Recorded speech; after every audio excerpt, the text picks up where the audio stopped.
चाह जुदे जुदे मन गौर से पाके दान खाजा गरीब नवाजे दान पीरो मुर्शिद दान रसूल करीम दान করব ইনশাআল্লাহ বলে আল্লাহ যাকে তৌফিক দেয় তবে জাসুস কৃপণ বকিল তাদের লাখো বার চেষ্টা করলো এই জায়গায় দান আসবে না চ্যালেঞ্জ করছে এই জায়গায় দান আসবে না আর সাক্ষী হাবিব আল্লাহর দোস্তের যেখানে থাক লক্ষ মাইল দূরে থাকলেও তার দান ছুটে কিন্তু এখানে চলে আসবে জান্নাতে নিয়ে যাবার জন্য সুবহানাল্লাহ যা সেই কথাই আজকে মনে পড়ে গেল রাসূলুল্লাহ সাল্লাল্লাহু আলাইহি ওয়াসাল্লাম কি করছেন মসজিদুন নববিয়া শরীফে নামাজ আদা করছেন কোন নামাজ আসরের নামাজ আদা করছেন এই আসরের নামাজ আদা করার পরে এই জায়গার মধ্যে একজন সাহাবী দাঁড়িয়ে পড়লেন তিনি আর কেউ নন রাসূলের জামাতা হযরতে উসমান গনি জিন্নুরাইন সুবহানাল্লাহ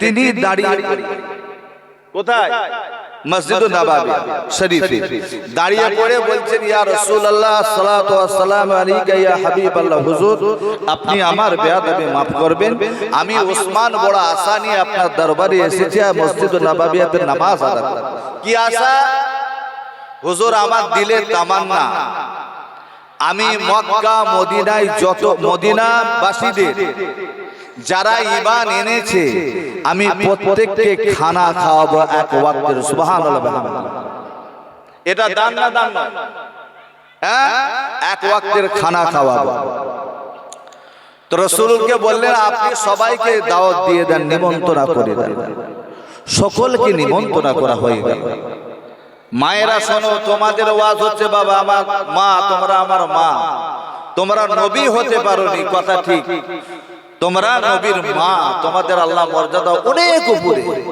দান করেছেন সুবহানাল্লাহ নবী হলেও মায়ের কদম তলে তার জান্নাত বলেছে না ওলি হলেও মায়ের কদম তলে তার জান্নাত সুবহানাল্লাহ সেই মা এরা তো এই মায়েদের ওয়াজ শুনেন কি বলছেন হযরত উসমান গনি রাদিয়াল্লাহু তাআলা আনহুম বললেন তোমাদের ইয়া রাসূলুল্লাহ আপনি সকলকে নিমন্ত্রণ করেন নিমন্ত্রণ হয়ে গেল পরের দিন সকালে কি বলে যোহরের নামাজ পড়ে নামাজ আদা করার পরে খানা খাওয়া হবে ধীরে ধীরে ধীরে ধীরে ধীরে ধীরে কয়েকশো মুসল্লি সহ মুসলমান তারা গিয়ে হযরত উসমান গনি রাদিয়াল্লাহু তাআলা আনহুমের বাড়িতে হাজির হয়েছে খাবার রাসূল যখন হাঁটছেন আগে আগে উসমান গনি রাদিয়াল্লাহু তাআলা আনহুম তিনি পিছনে আছেন আল্লাহর রাসূল সাল্লাল্লাহু আলাইহি ওয়াসাল্লাম কত কদম ফেলছেন আগে কত কদম ফেলছেন উসমান গনি এক একটা করে কদম গুনছে এক একটা করে পাউড়িটা গুনছে তো গুনে গুনে বাড়িতে আসছেন বাড়ি আসার কিছু মুহূর্ত আগে আল্লাহর নবী উসমান গনির দিকে তাকালেন বাবা উসমান কি বিড়বিড় করছো আচ্ছা রাসূল সামনে আছেন না পিছনে আছেন উসমানে সামনে আছেন তা আল্লাহ রাসূল একবারও তার দিকে তাকালেন আর পিছনে উসমান গনি আছেন রাসূল সামনে আছেন আল্লাহ রাসূল বলছেন উসমান তুমি কি বিড়বিড় করে বলছো আল্লাহ রাসূল হাসলেন সুবহানাল্লাহ হাসলেন উসমান গনি মাথা নত করে ফেললেন মাথাটা নত করলেন ইয়া রাসূলুল্লাহ ইয়া হাবিবাল্লাহ হুজুর আপনি আমার বেয়াদবি maaf করুন আপনি কত কদম হেঁটে হেঁটে চলেছেন ওই কদম খানি আমি উসমান গুনি আল্লাহর নবী ফরমাচ্ছেন উসমান তুমি যে ওই কদম খানি গুনছো আমি রাসূলুল্লাহ সাল্লাল্লাহু আলাইহি ওয়াসাল্লাম তার আগেই আমি তোমার থেকে জানি জোরে বলুন সুবহান তুমি গুনছো আমি তার আগে কেন গুনছো সেটাও আমি ইয়া রাসূলুল্লাহ ইয়া হাবিবাল্লাহ আপনি আমাকে বলুন আল্লাহর নবী বললেন বাবা উসমান মেহমানদারি আগে শেষ করে দাও সকলকে সযত্নে খাইয়ে দাও সকলের যখন খাওয়া হয়ে গেল উসমান গনি রাদিয়াল্লাহু তাআলা আনহুমকে বসালেন সমস্ত সাহাবাদিওকে বসিয়ে বললেন ও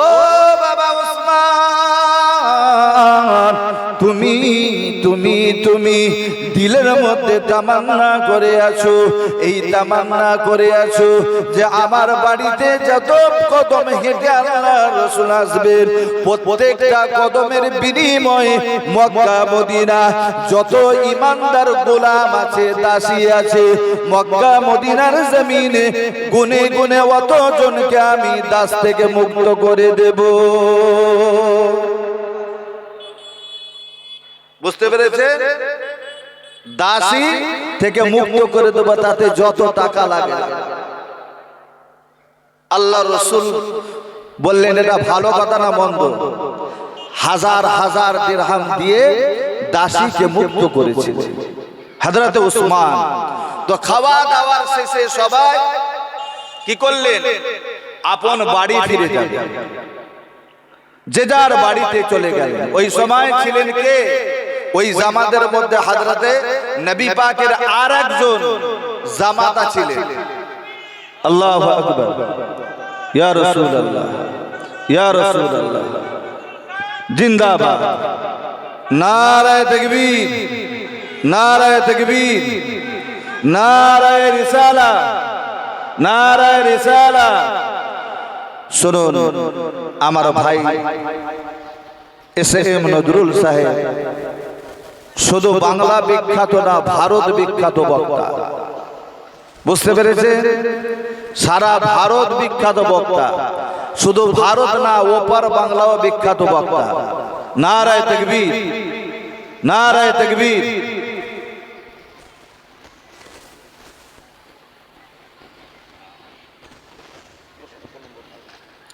শোনেন, ভাই বলছেন আমাকে বলতে, যাক আমার তো সময় হয়ে চলে এলো, কারণ আমার এটা নিয়ম নীতি না। যারা বড় আছেন, যাদেরকে বড় করে আপনারা এসেছেন, তার সম্মান হানি হয়। বক্তাকে স্টেজে বসে আর একটা কথাও বলা যায় না। যদি তিনি হুকুম দেন ঠিক আছে, এটা চরম বেয়াদবি হয়। তাই আগামী দিন এইরকম যাই হোক, বক্তাকে আনার আগে 100 বার আগে চিন্তা করে নেবেন। আমি বক্তাকে আনবো স্টেজে, আনার পূর্বে তাকে সঠিক সময় দিয়ে দিতে হবে। এই সময়ের মধ্যে আপনি নেমে পড়বেন, তার না অপমান অপদস্থ হবে। মাথায় রাখবেন কথাটা। যাই হোক, তো উসমানে গনি রাদিয়াল্লাহু তাআলা আনহু মেরে বাড়ি থেকে হযরত আলী কাররামাল্লাহু ওয়াজহা, যাকে আল্লাহর পাক বলেছেন ইন কুনতু মাওলা ফাআলাইহি মাওলা, রাসূল বলেছেন আমি যার মাওলা তিনিও তার মাওলা। সুবহানাল্লাহ। তা দেখুন নবী, নারায়ে তাকবীর, নারায়ে তাকবীর, নারায়ে তাকবীর, নারায়ে রিসালা, নারায়ে রিসালা, নারায়ে গাউস, ইয়া গাউস, নারায়ে গাউস। এইগুলো তো বলতে হবে। এই হিম্মত হারিয়ে ফেলেছি বলে আজকে আমাদের মজা লাগে। তো মন মারা করে হযরত আলীও ওই মজলিসের মধ্যে ছিলেন। মাওলায়ে কায়নাত ওই মজলিস থেকে খানা খেয়ে নিজের বাড়ি গেছেন, নিজের বাড়িতে গেছেন। তো বাড়িতে যখন গেছেন, মনটা একটু মরা। খাতুনে জান্নাত মা ফাতেমাতুজ জোহরা রাদিয়াল্লাহু তাআলা আনহা চৌকাটের পিছে ইন্তজার করছিলেন কখন তার স্বামী তার বাড়িতে আসবে। সুবহানাল্লাহ বলা যাবে? আর আমাদের মায়েরা কি করে ইন্তজার করে? তো নাকি অপেক্ষা করে? তো এই দুধ থেকে যদি কাজের থেকে আসে, একটু যদি দেরি হয়ে যায়, তার মুখটা বেঁকে বাংলার 5 হয়ে যাবে। কি গো? তবে এই মায়েরা ভালো, স্বামীর যত্ন ভালো করে করে। খাতুনে জান্নাত বাড়ির ভেতরে আছেন, কপাটের ভেতরে। মাওলায়ে কায়নাত যখনই বাড়ির কাছে গিয়ে আওয়াজটা দিয়েছে লাব্বাইকা, হযরত মাওলায়ে কায়নাতকে বলছেন আমি হাজির আছি। জোরে বলুন সুবহানাল্লাহ। আপনি আসেন, দেখছেন চোখ মানে মাথা থেকে ঘাম ঝরে ঝরে পড়ছে। মা খাতুনে জান্নাত ঘামটাকে নিজের আঁচলে মুছে নিয়ে, আর এই আঁচল দ্বারা নিজের উরুর মধ্যে, নিজের কোলের মধ্যে মাওলায়ে কায়নাতের মাথাটা রেখে সঙ্গে সঙ্গে হাওয়া দিতে লেগেছেন। জোরে বলুন সুবহানাল্লাহ। স্বামী গো, আপনি বলে আপনার মনটা কেন খারাপ? আমার বহনা ইসাই হযরত উসমান গনি রাদিয়াল্লাহু তাআলা আনহুমের বাড়িতে গিয়েছিলেন। আপনি বলেন গরিব বলে হয়তো আপনাকে ছোট করেছে, আপনাকে ভালোভাবে যত্ন নেননি। ও ফাতেমা, না এমনটা নয়, ফাতেমা ভালোভাবে আমাদের যত্ন আদর করেছেন, এমন যত্ন করেছে মনে হয় মক্কা মদিনার জমিনে এর পূর্বে আর ওই রকম যত্ন কেউ করেনি। কে বলছে?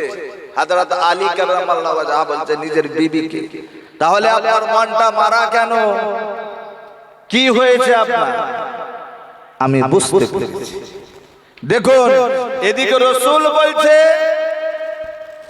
উসমান তুমি আমার পিছনে থাকতে পারো, তুমি সামনে যা দেখো আর আমি রাসূল পিছনে অনুরূপ দেখি। সুবহানাল্লাহ ওয়া বিহামদিহি, আমি তাই দেখতে পেয়েছি।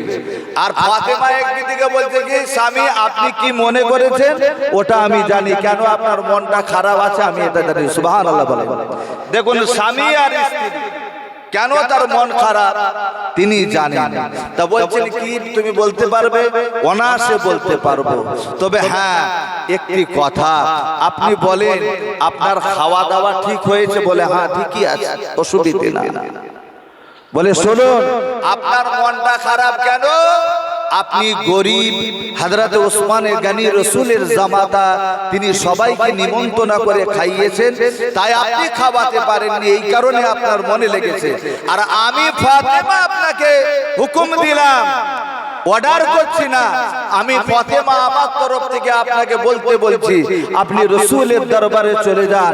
আগামীকাল মক্কা এবং মদিনায় যত উটনি আছে, বকরি আছে, ভেড়ি আছে, যত রকমের যার যত জানোয়ার আছে সহ তাদের আত্মীয় বর্গ সহ মক্কা মদিনায় তামামের আমি ফাতেমা নিমন্ত্রণ করছি আগামীকাল যেন আমার বাড়িতে আসে। জোরে বলা যাবে? এই জোরে বলা যাবে?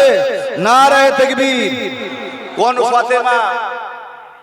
তার 3 দিন আগে হাড়ি চুলা হয়নি, 3 দিন বাড়িতে হাড়ি চলা হয়নি। তিনি কি করে আছেন? সবর আর ধৈর্য করে ধারণ করে আছেন। আর কি করেছে? রোজা রেখে আছেন, সারা দিন রোজা রেখে আছেন। আর আমাদের বউদের যদি একটা ভালো শাড়ি না এনে দিই, মুখটা তো বেঁকে যা হবে, তার এক হপ্তাহ আমাদের সঙ্গে কথা বলবে না। তবে এই মায়েরা নয়, এরা সব ভালো। কি বললাম বলেন না? এরা নয়, খবরদার। তো খাতুনে জান্নাত মা ফাতেমা জোহরা রাদিয়াল্লাহু তাআলা আনহা শকর আর সবরের সঙ্গে দিন যাপন করছেন। জোরে বলুন সুবহানাল্লাহ। খাতুনে জান্নাত মা ফাতেমা জোহরা রাদিয়াল্লাহু তাআলা আনহা বললেন যান, তবে একটা শর্ত আছে, আপনাকে একটা কথা বলবো। কি কথা? আপনি কিন্তু এমন ভাবে কিছু বাক্যালাপ করবেন নিজের থেকে যেটা আমার হাবিব, আমার আব্বা, আমাদের সকলের নেতা তিনি যেন না বুঝতে পারে। বলে কি সেটা? হুজুর যখন মসজিদুন নবাবিয়া শরীফ ছাড়বে, আপনি কিন্তু নবাবিয়া শরীফ থেকে আল্লাহর রাসূলের প্রত্যেকটা কদম গুনে গুনে গুনে গুনে এখানে পর্যন্ত আমার বাড়ি পর্যন্ত আসবেন। জোরে বলুন সুবহানাল্লাহ। আর একটু জোরে বলুন সুবহানাল্লাহ। এদিকে তো খাতুনে জান্নাত হযরতে উসমান গনির বাড়িতে গিয়েছিলেন, এই গিয়েছিলেন। এখন গোসলের মাধ্যমে বলতাম, কিন্তু এখন আমার কাছে সময় নেই, কারণ আমার ভাই সাহেব বসে আছেন ইনশাআল্লাহর রহমান। এখানে আমি ইতি টানছি, লম্বা চওড়া করা যাবে না, অনেক বড় ঘটনা ওয়াকিয়া। আর আল্লাহ পাক যদি আগামী দিন কোনোদিন আনান, আপনাদের মজলিসে বসান, ইনশাআল্লাহ সেই দিন পরবর্তীতে এই সংবাদটুকু আপনাদের জানিয়ে যাব যে দান করা কি। এটা কে দিয়েছে বাবু? 1000 টাকা কে দিয়ে গেল? ভরিয়ে দিও তুমি খোদা তার কবরে নূর। আরে 1000 টাকা দিয়েছে জানামটি যাহার হাবিব, নাও গো কবুল করে ও আল্লাহ, নাও গো কবুল করে তুমি তাহার এই দান। আর জান্নাতে মিলে যায় তার যেন ওই মুকাম। নারায়ে তাকবীর, নারায়ে তাকবীর। আল্লাহ দান সকলের কবুল করুন। এখন আপনাদের চির আকাঙ্ক্ষিত বাংলা, আসাম, বিহার, ইউপি, লখনৌ, সুরাইয়া, মাইসুর, মুম্বাই, দিল্লি, এই ভারতবর্ষ তথা বাংলাদেশ, পাকিস্তানের জমিনে এসএম নজরুল নামে সকলে যাকে এক কথাই চেনেন, সুবহানাল্লাহ বলা যাবে। আজকে আপনাদের সম্মুখে এসে হাজির হয়েছে যারা দূর দূরান্তে ঘোরাফেরা করছেন, প্রত্যেকের কাছে বড় জোরে আবেদন করছি পবিত্র মজলিসের মধ্যে এসে উপস্থিত হন। আপনাদের সম্মুখে এখন তাকরীর করবেন জনাব মাওলানা এসএম নজরুল সাহেব। দরুদ শরীফ আল্লাহুম্মা।